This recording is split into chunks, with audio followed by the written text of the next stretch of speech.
Tikom ang bibig ng ambasador ng Indonesia kaugnay ng mga ulat na hiniling ng kanilang gobyerno na kapalit ni Guo ang isang Australiano na wanted doon at nahuli sa Pilipinas.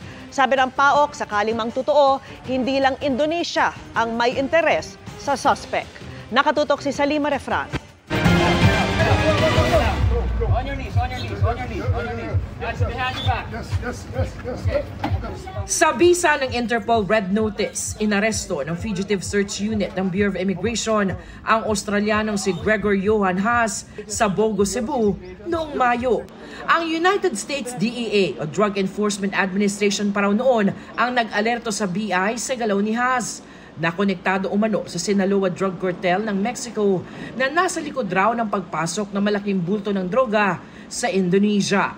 Si Haas nananatili sa BI Detention Facility sa Taguig hanggang sa ngayon.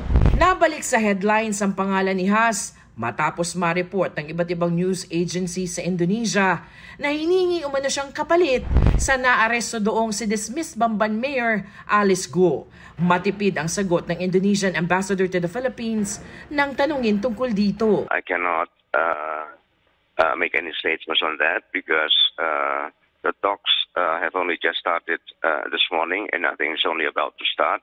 So I don't have any information to disclose. Pero sabi naman ng Philippine Embassy sa Indonesia, so far wala pa kami information na ganyan.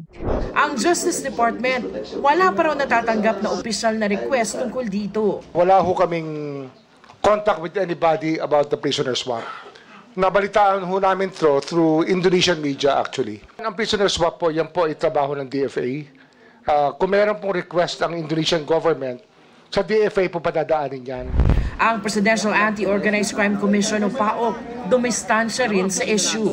Pero sinabing kung totoo man, hindi lamang Indonesia ang may interest dito. Ang maliit lamang hiccup dito is that the subject person is also an Australian national. So, siyempre, Australia will come into equation. So, pag-uusapan po yan if ever that is true. Para sa GMA Integrated News, Salima Refran, nakatutok, 24 oras.